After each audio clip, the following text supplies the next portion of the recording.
যেসব বাচ্চারা দুধ খেতে চায় না তাদের জন্য নিয়ে আসলাম মজাদার একটা ডেজার্ট রেসিপি। এই রেসিপিটা পেলে বাচ্চারা কিন্তু মজা করে খাবে। অনেকেই দুধ পছন্দ করে না, কিন্তু এই রেসিপিটা পেলে দুধের কথা ভুলেই যাবে আর খেয়ে নেবে চটপট। তো চলুন দেখা যাক আজকে কি রেসিপি তৈরি করেছি।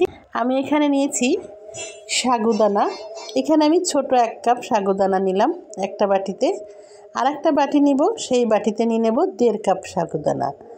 এখানে সাগুদানাটাই ব্যবহার করতে হবে। আমি ছোট দানার সাগুদানাটা নিয়েছি। তারপর একটু পানি দিয়ে বেশ কিছুক্ষণ সাগুদানাগুলোকে ভিজিয়ে রাখবো। দুইটা বাটিরই সাগুদানা আমি ভিজিয়ে রাখছি, এতে করে সাগুদানাটা বেশ নরম হবে। তারপরে এই বাটিতে দিয়ে দিলাম একটু ফুড কালার।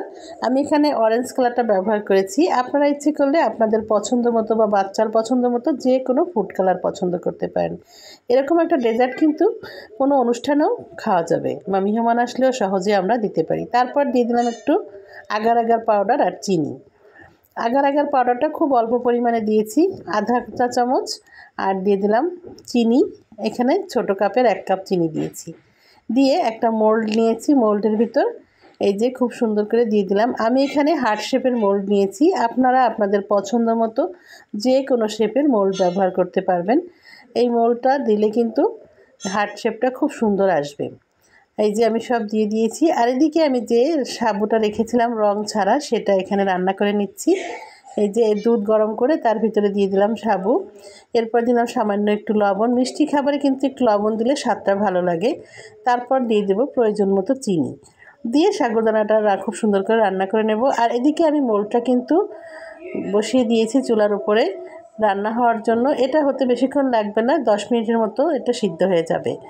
এই যে মোলটা দিয়ে ঢেকে দিয়েছি। 10 মিনিট হলে এটাকে নামিয়ে ফেলব। মোলটা নামিয়ে কিন্তু একটু ঠান্ডা করতে দিতে হবে। আর এদিকে কিন্তু আমার সাবুদানাটা রান্না করা হয়ে গেছে।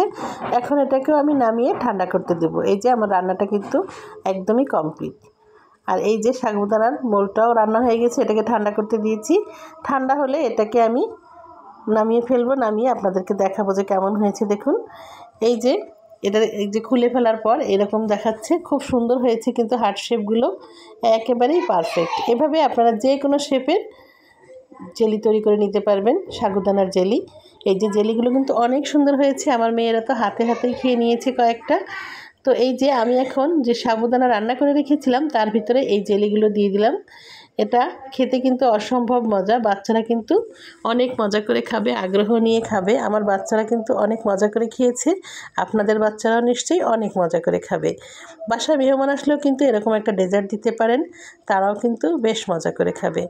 তো আমার রেসিপিটা বন্ধুরা আপনাদের কাছে কেমন লাগলো অবশ্যই কমেন্টসে জানাবেন। দেখুন জেলিটা কিন্তু অনেক নরম হয়েছে, খুবই সফট।